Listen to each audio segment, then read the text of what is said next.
ดันขึ้นมัน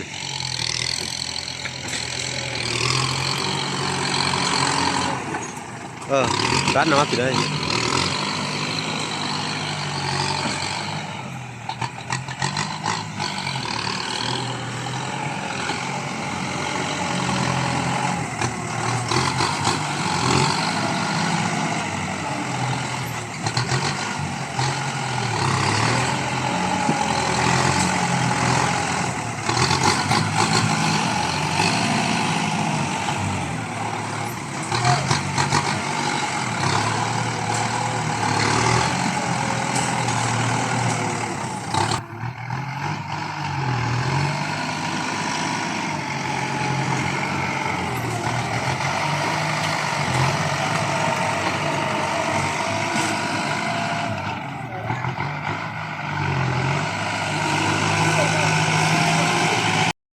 เอาพี่น้องเอ้ยในที่สุดกะ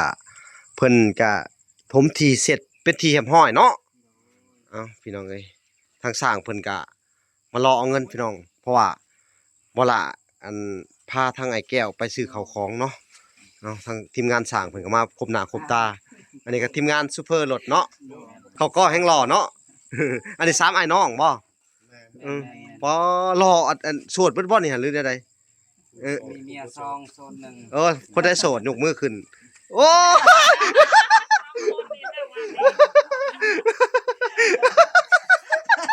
สรุปแล้วไผโสดก็แต่นี่7 8 9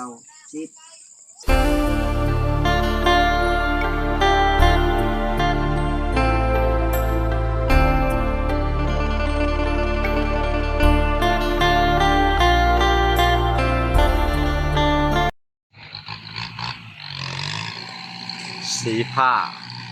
อ่อนกับสีเฮือนเข้าใกล้ขนาดพี่น้องคือกันเป๊ะเลยครับเอาทุกคนกับสบายดีพ่อแม่พี่น้องเบิดสู่ผู้สู่คนเนาะยินดีเข้าสู่ช่อง YouTube เป่าหละสายบุญคุณธรรมคือเก่าเส้นเคยพี่น้องเอ้ยเนาะทักทายสบายดี FC ทางฝั่งไทยและ FC ทางฝั่งลาวและ FC ทางต่างประเทศนำเด้อพี่น้องเอ้ยเนาะมื้อนี้ก็อยู่ในเฮือนในซานไอ้แก้วพี่น้องเอ้ยมาอัปเดตสถานการณ์การนั้นถมที่ใกล้สิเสร็จแล้วเนาะป้าไวเติบเพิ่นเฮ็ดก็โอ้สบายดีเด้อสร้างสบายดีไวเติบเนาะยังน้อยเดียวเนาะสิแล้วล่ะป๊อดพี่น้องเอ้ยไวนี่พี่น้องเพิ่นก็ถมได้มักอะลิพี่น้องเอ้ยเนาะสูงเป๊ะนี่ส่ำที่ต้องการเลยพี่น้องเอ้ยเนาะก็พอดีให้มันเพียงจึดไปนี่เลยพี่น้องเนาะนี่ทางเวลาก็อันสิได้อัปเดตเบิ่งสถานการณ์แหละสิได้พาทางไอ้อันเลยวันไปเบิ่งอันน้ำเครื่องเห็ดน้ำข้าวปุ้นพี่น้องเอ้ยเนาะแล้วก็เครื่องเห็ดน้ำหวานพี่น้องเอ้ยเนาะก็พอดีอันมื้ออื่นนี่ก็เป็นมื้อสันวันดีเนาะพี่น้องเอ้ยมื้อขึ้นเฮือนใหม่เนาะทางของไอ้แก้วแล้วก็ครอบครัวเพิ่นทางไอ้วันเนาะพี่น้องเนาะตัดภาพมาอยู่ทางรถดุดกับป๊อดไวทันใจอะไรพี่น้องเอ้ยเนาะถ้าเป็นเพิ่นมาแต่เช้านี่เที่ยงก็แล้วเนาะตอนบ่ายก็แล้ววันนี้เพิ่นก็คือว่าบ่ายก็กลัวเนาะได้มาเนาะบ่นี่พี่น้องเอ้ยประมาณ4 ชั่วโมงเพิ่นเฮ็ดสิแล้วแหละโอ้ย สุดยอดพี่น้องสุดยอดโทดินอันนี้ฮ้อนอุ่นเนาะ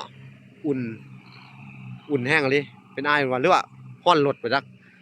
นี่พี่น้องแต่ว่ามันสิตายว่าต้นอันนี้บ่ตายแห้งคักคือนะเป็นคักเนาะเตี้ยๆพี่น้องไอ้กกบก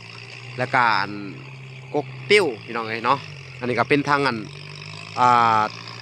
ผู้ที่ซื้อที่ดินให้เนาะก็คือทางอันแม่ตู้ USA พี่น้องเอ้ยเพิ่นก็คำซับว่าห้ามทั้งครอบครัวไอ้แก้วและก็ทั้งลูกหรือว่าผู้ใดก็ญาติพี่น้องตัดต้นไม้อันนี้เพิ่นว่าเพิ่นมักมันเป็นโฮมพี่น้องเอ้ยเนาะนี่พี่น้องเอ้ยเพิ่นก็ใช้มันเป็นโฮมแบบสิพี่น้องเอ้ยเนาะเป็นโฮมงามนี่พี่น้องแล่น พังขึ้นมาอีกสักพักหนึงให้เพิ่นขึ้นมาปรับให้ได้บอกมาเหยียบให้แหน่แล้วให้เพิ่นแล่นขึ้นมาปรับมาเหยียบอันนี้ให้ก่อนปรับให้มันกวดเอาอันน่ะข่มลงเนาะตูดไปแถวนี้พี่น้องเอ้ยโอ้ยบ้านนี้ซ้ำเพิ่นสิปลูกเครื่องปลูกเนาะมักพริกพี่น้องเอ้ยดินน่ะดินงามปลูกพริกปลูกเขือพี่น้องเอ้ยสุดยอดเลยดินอันนี้มันเป็นดินทรายแกมต้มพี่น้องเอ้ยปลูกหยังก็คือสิได้กินอยู่พี่น้องเนาะนี่อันนี้ก็เป็นจุดประสงค์ของทางแม่ตู้เนาะที่ว่าเพิ่นซื้อดินแหละอุปถัมภ์ค้ำชูทางครอบครัวไอ้แก้วเพิ่นเนาะให้มีการปลูกพังเนาะแล้วก็ให้เลี้ยงสัตว์แล้วก็เลี้ยงดูครอบครัวได้เนาะถ้าเกิดว่าปลูกหลายๆเป็นหมักพริกก็ถ้ามันหลายพี่น้องเอ้ยก็สามารถเอาไปขายในตลาดได้หรือว่าปลูกอีหยังกะยาพี่น้องบ่จะเป็นแตงเป็นถั่วเป็นหยังเนาะถ้าไอ้แก้วมีความสามารถปลูกได้ก็สิสามารถเลี้ยงครอบครัวได้เนาะพี่น้องเนาะเพราะว่าพื้นที่นี่เฮาก็ปลูกไปบริเวณนี่ก็สามารถกินได้ในครอบครัวแล้วก็เอาไปค้ำไปขายได้พี่น้องเอ้ยเนาะนี่ตัดภาพมาอยู่ทางเฮือนซ่านเพิ่นก็โอ้ยหรูหราพี่น้องเอ้ยเนาะได้ครบเบิดทุกสิ่งทุกอย่างเนาะสมคำตั้งใจพี่น้องเอ้ยนี่โธ่ยินดีและดีใจนำเพิ่นพี่น้องเอ้ยสีเฮือนพี่น้องเอ้ยเบิ่งกับสีทองผ้าอันนี้เขาเอิ้นว่าสีผ้าของแท้พี่น้องเอ้ยนี่มันเข้ากันเลยพี่น้องเบิ่งจะมาสวยงามพี่น้องเอ้ยนี่สีทองผ้าบรรยากาศยามค่ำๆพี่น้องเอ้ยเนาะนี่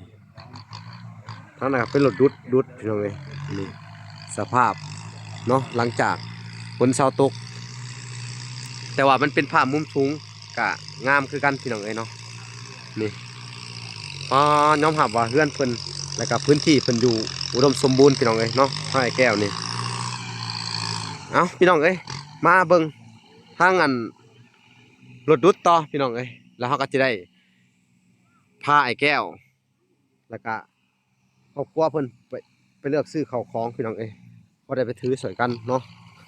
นี่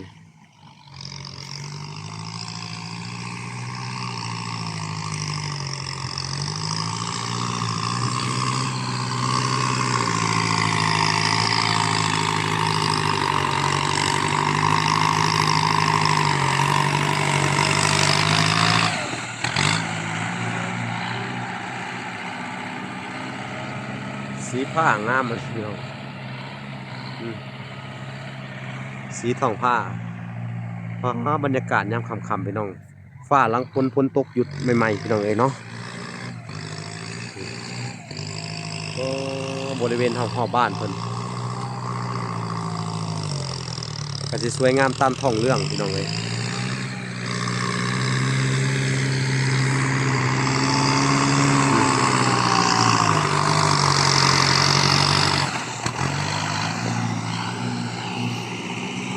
คนละก็สิเลาะเบิ่งพี่น้องเอ้ยบริเวณหอบบ้านเนาะ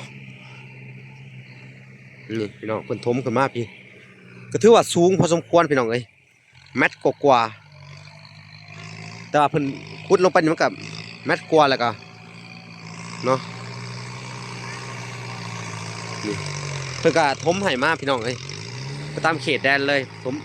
ตั้งแต่มันนี่นะพี่น้องเนาะถมมาสุดนี่เลยเพิ่นก็ดันดินขึ้นมาแต่พุ่นจนต่ำพี่น้องเอ้ยใกล้สิเสร็จแล้วล่ะพี่น้อง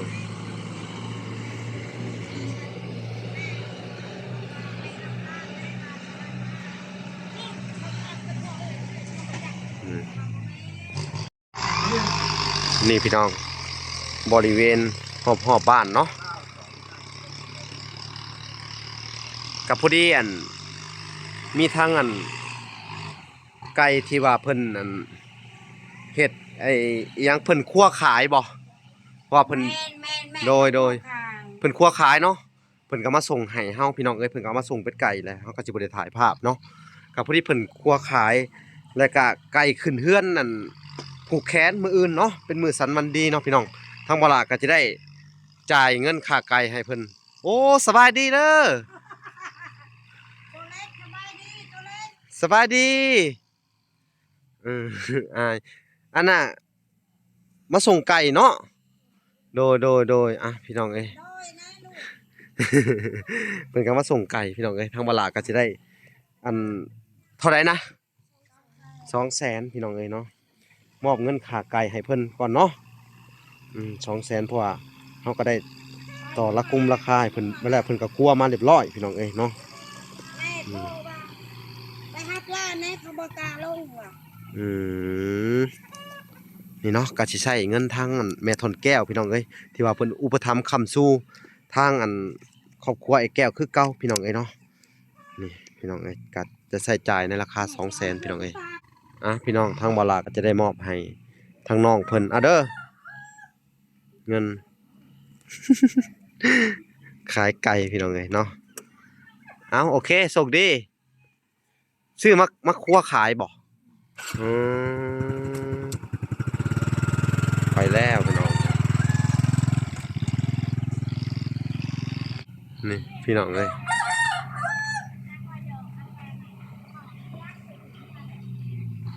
บริเวณหอมๆเพื่อนเพิ่นพี่น้องเลย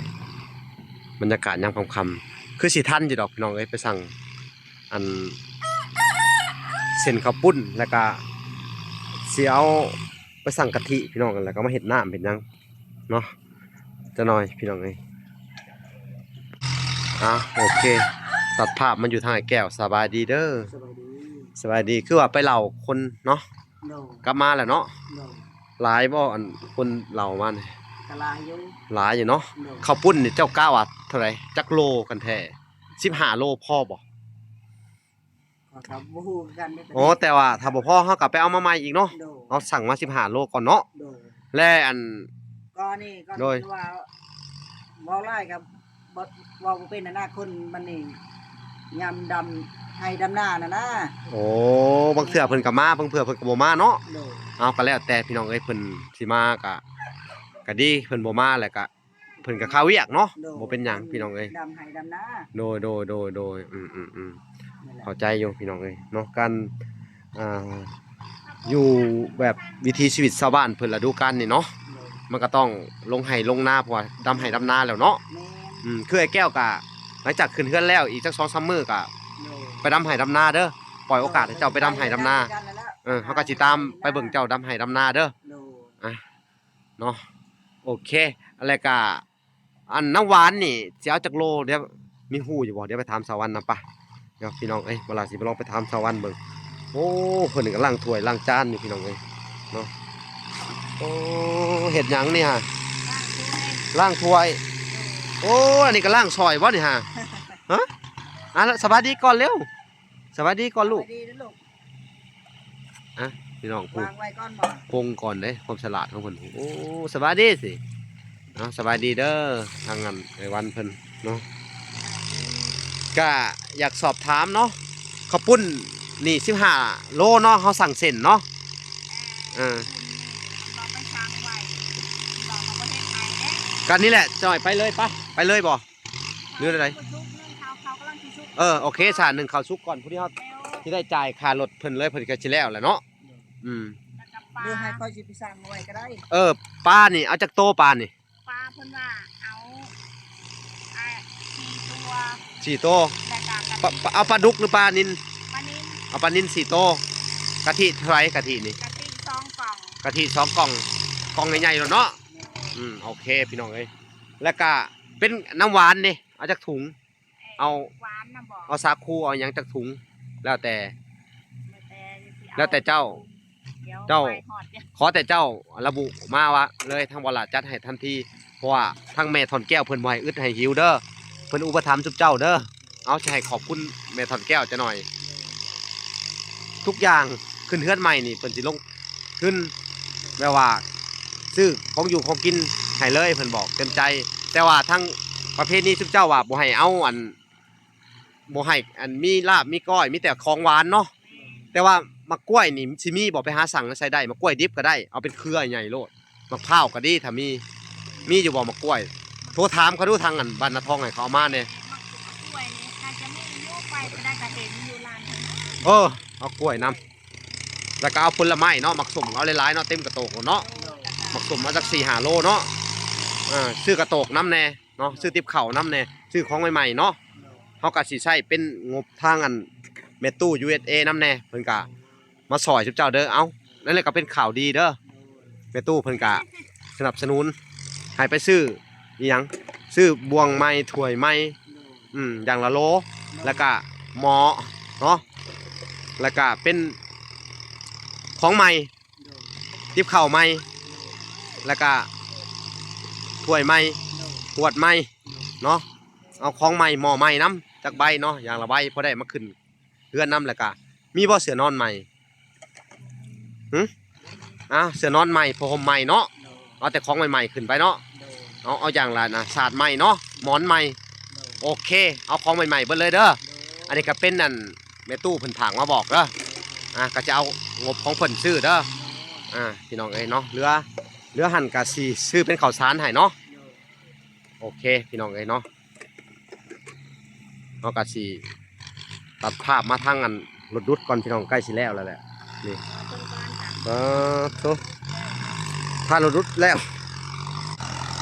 นี่พี่น้องเอ้ยถ้าแล้วเขาก็จะได้จ่ายเงินไปเลยว่ายังน้อยเดียวหนึ่งสิแล้วต้นนี่โอ้ไวเติบพี่น้องเอ้ยโธ่นี่พี่น้องเอ้ยแล้วกับผู้ที่มืออื่นให้ทั้งเบาแก้วเพิ่นเอาหน่ะเลยพุดเลยพี่น้องพุดเสาเลย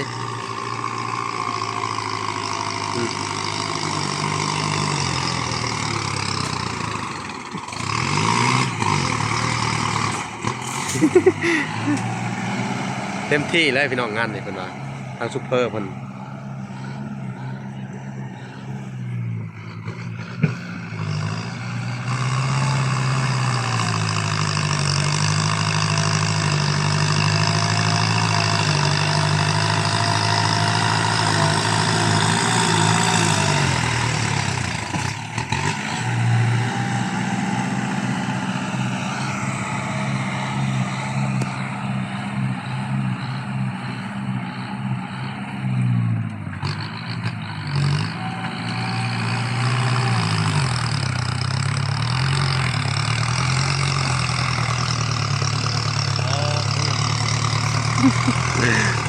ตกใจแล้วโอ้สบายดีเด้อว่าน้อยสบายดี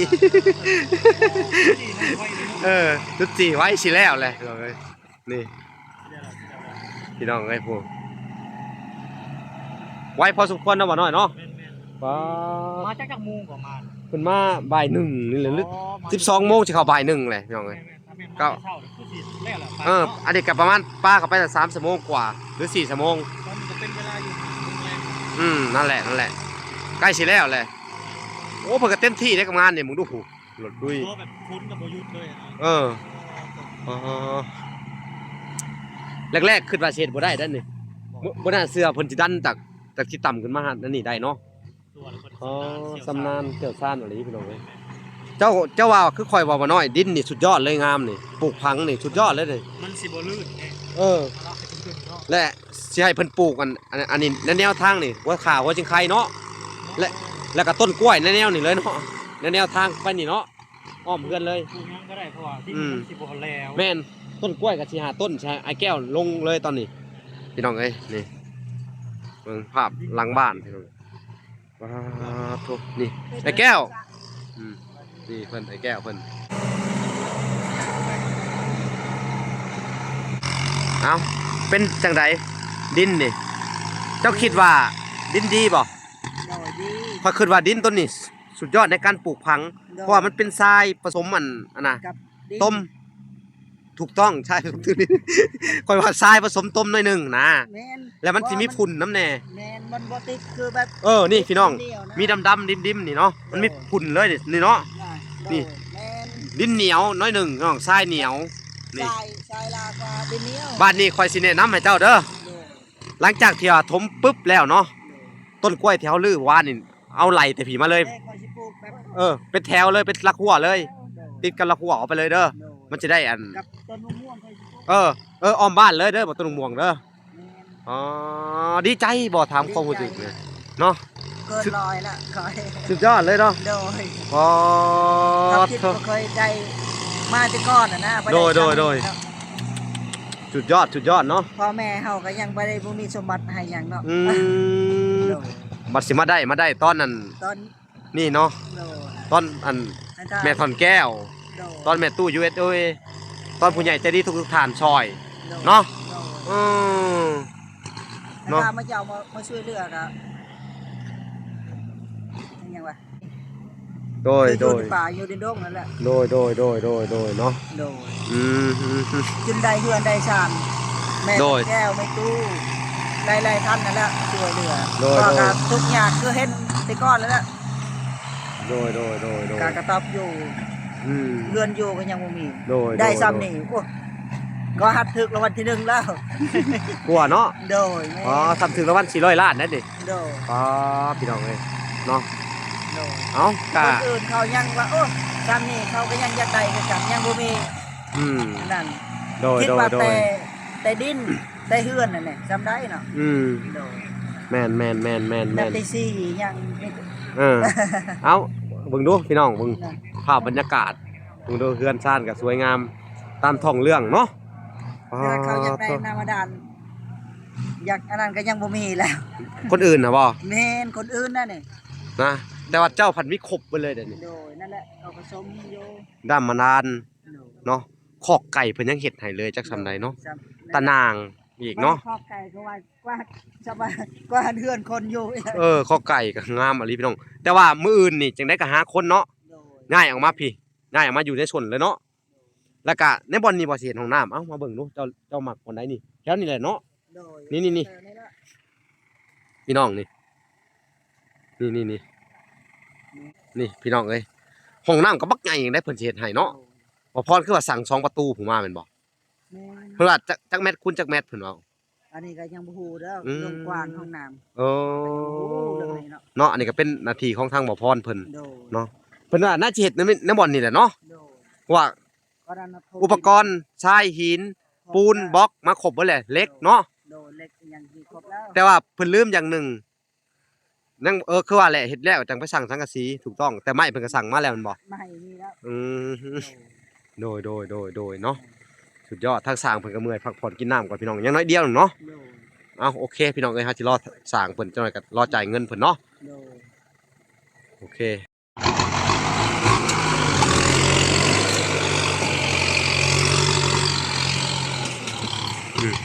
ดังถึงมัน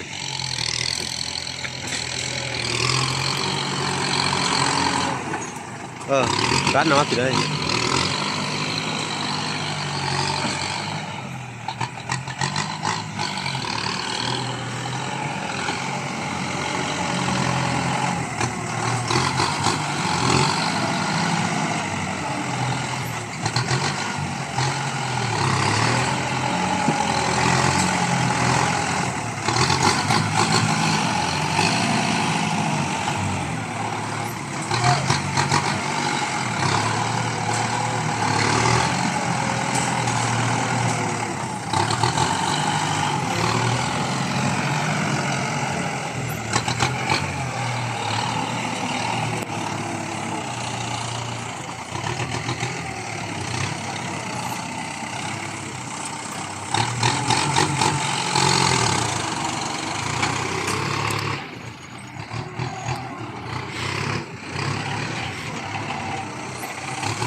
พิ่นก็สิเอาขึ้นมารีดให้พี่น้อง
ยูทูบเบอร์เรา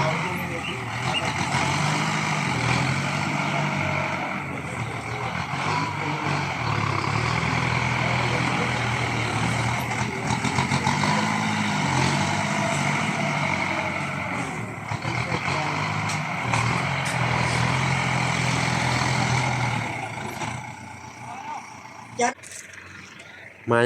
เดินเลาะเบิ่งพี่น้องเอ้ยเนาะย่างเลาะเพิ่นให้เพิ่นรีดให้เพิ่นเหยียบให้โอ้แข็งอยู่นี่อ๋อโธ่ตะนางต้นนี้พี่น้องเอ้ยใส่แก้วแป้งขึ้นอีกนี่สูงคักขนาดพี่น้องสูงดิ่วเลยมันจะคงไปประสานนี่เบิ่งพี่น้องอ๋อได้มักพี่น้องเอ้ยเนาะอันนี้สิได้ปลูกต้นกล้วยต้นนั่นนะหัวสิงไข่พี่น้องเอ้ยกันเจือนไว้อยู่นี่พี่น้องเนาะนี่แถวนี้ก็จะให้เพิ่นน่าจะเอาคอกไก่มาไว้เนาะแล้วก็ปลูกพริกอยู่ทั้งน่ะพี่น้องเอ้ย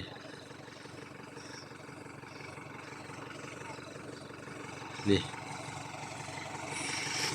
เพิ่นก็เหยียบรีดไปรีดมาเนี่ยแข็งเองพี่น้องเอ้ยนี่แจกลงเองนี่เนาะผักกะหรี่พี่น้องเอ้ยนี่เพิ่นก็เหยียบดินแน่นเลยนี่พี่น้องเอ้ยนี่ใกล้สิแล้วล่ะพี่น้องเอ้ยเนาะโอ้เป็นจะได้ยิ้มเป้ยอยู่ไอ้แก้ว ดีใจ ดีใจแห้งเนาะให้เขาแป้งนุดมาใส่ตัวนี้น้อยหนึงนี่มานี่กับพอดีเสมอกันลิฟเลยพี่น้องเอ้ยคักกะหรี่ดีใจน้ำเพิ่นพี่น้องเอ้ยเนาะนี่โอเคพี่น้องเดี๋ยวให้เพิ่นปรับจะหน่อยเนาะเอาพี่น้องเอ้ยในที่สุดกะเพิ่นกะถมทีเสร็จเป็นทีเรียบร้อยเนาะเอาพี่น้องเอ้ยทางสร้างเพิ่นกะมารอเอาเงินพี่น้องเพราะว่าบ่ละอันพาทางไอ้แก้วไปซื้อข้าวของเนาะทางทีมงานสร้างเพิ่นก็มาครบหน้าครบตาอันนี้ก็ทีมงานซูเปอร์รถเนาะเอา พูดโอ้รถ นี่ซูเปอร์รถโอ้ซูเปอร์รถหนุ่มหล่อ เขาก็แห้งหล่อเนาะ อันนี้3ไอ้น้องบ่บ่หล่ออันโสดเบิดบ่นี่หรือใดๆ มีเมียซองโซนหนึ่ง คนได้โสดยกมือขึ้น โอ้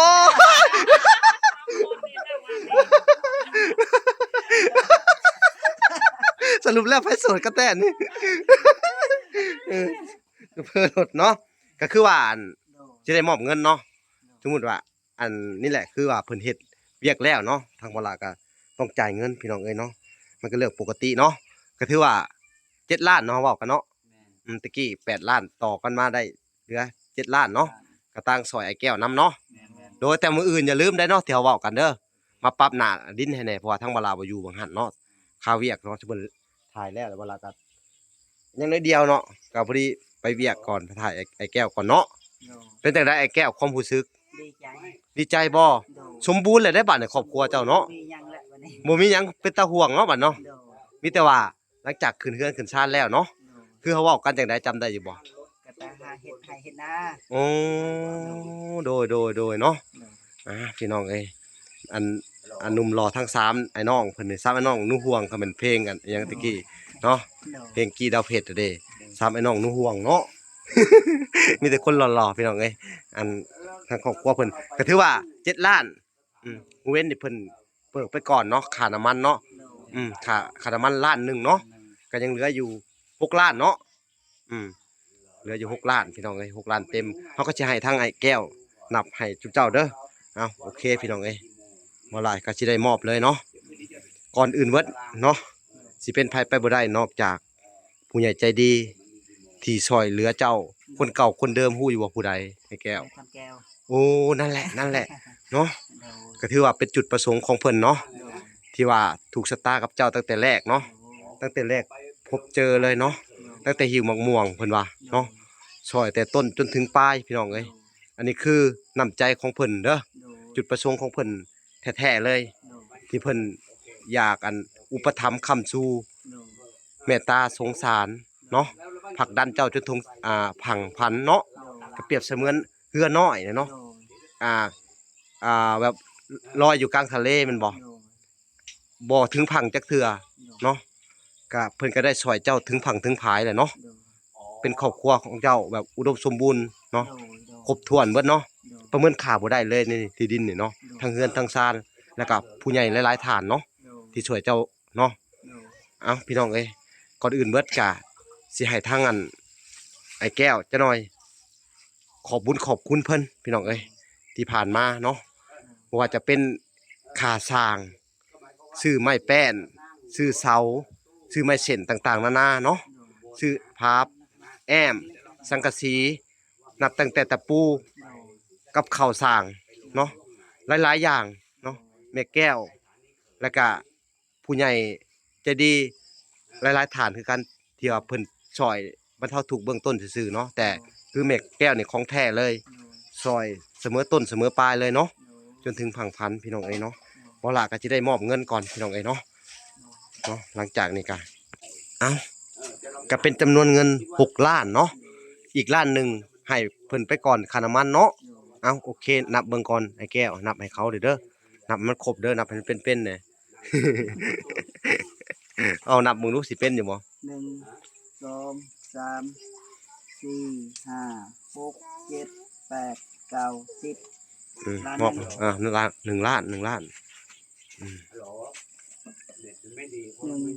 2 3 4 5 6 7 8 9 10 2 ล้าน ล้าน พี่น้องเอ้ยเนาะ งั้นพูดง่ายๆอ๋อ 1 มันใกล้ เอาได้นะมา จะถามเขาว่ามันผ่านกันทรารักหรือเปล่า ถ้ารถตู้ เอานับดี เราก็ลงตรงนั้นใช่ไหม ๆเอา 1 2 3 เอานับได้ไหน 5 6 ได้น่ะนับได้น่ะเอา1 2 เอา 3 งงเลยพี่น้องเอ้ยตาลาย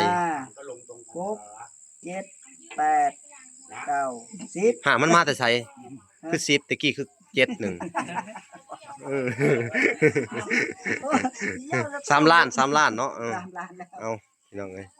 1 เดี๋ยวใกล้ๆเที่ยง 2 พกโทรศัพท์ไว้เนี่ย 3 เราออกจากนี่ไปแล้วก็จะนั่งรถไป 4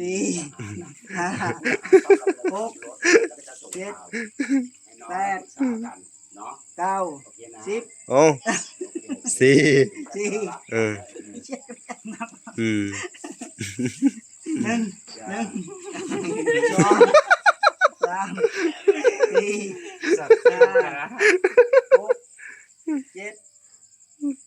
8 9 10 เนาะ 5แล้ว อืม5 ล้าน5 ล้านพี่น้องเอ้ยเอา 2 3 4 5 6 7 8 9 10เอา เอา ให้ดัน เฮ้ยเอาให้พี่บอลเรียกกันพี่ตอนสิตีกัน เอาก็ถือว่าเป็นการมอบเงินเนาะพี่น้องเอ้ยให้ทั้งซูเปอร์รถดุดเนาะ คือว่าเพิ่นถมที่ให้ทางครอบครัวไอ้แก้ว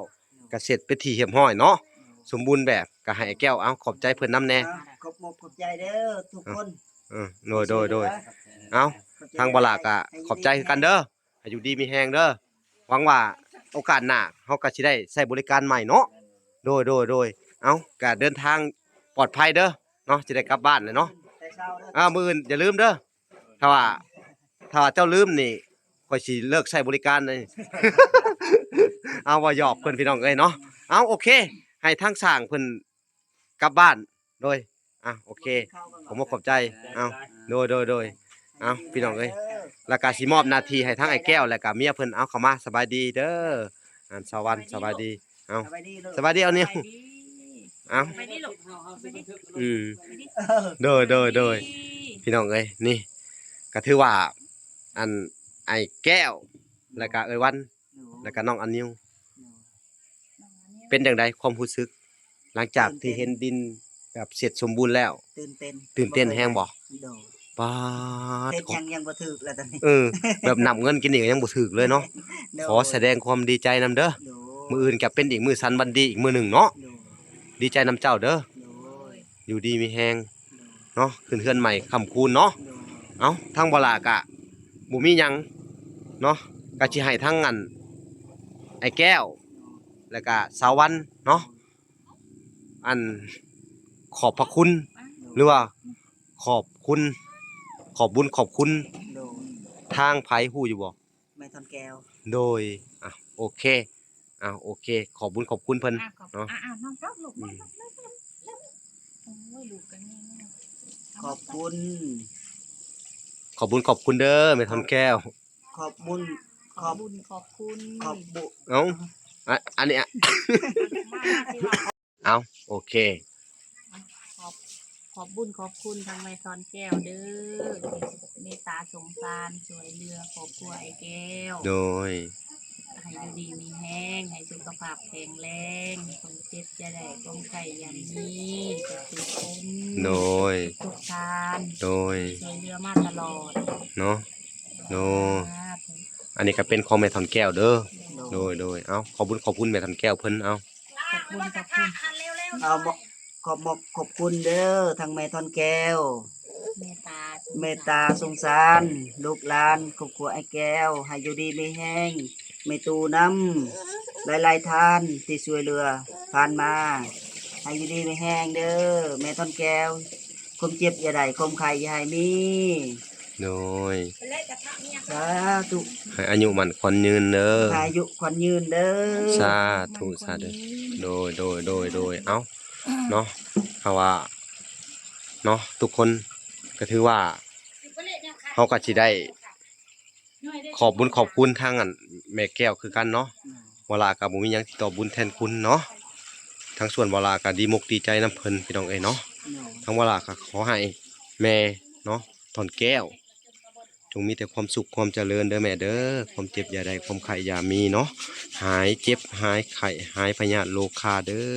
อสิ่งที่มันบ่ดีต่างๆนานาก็ขอให้ผ่านพ้นไปเนาะขอให้คุณพระคุณเจ้าเนาะเทวบุตรเทวดาทั้งหลายคุ้มครองดูแลรักษาแม่ถอนแก้วเด้อผู้ที่เป็นอันห่มโพห่มไส้ให้คนทุกข์ยากเป็นเปรียบเสมือนนางผ้าของคนทุกข์ยากเนาะเปรียบเสมือนเทวบุตรเทวดาองค์หนึ่งที่ปกปักรักษาทุกเจ้าคอยช่วยเหลือในยามทุกข์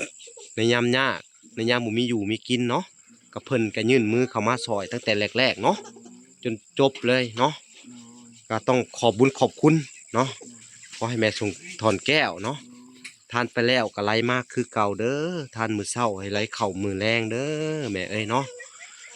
นอนรับให้ได้เงินหมื่นนอนตื่นให้ได้เงินแสนแหวนมือมาให้ได้แก้วมณีโชคเด้อแม่เอ้ยเอาสาธุเนาะเอาโอเคทั้งเวลากะบ่มีหยังสิอันตอบบุญแทนคุณนั่นแหละพี่น้องเอ้ยเนาะทั้งเวลากะ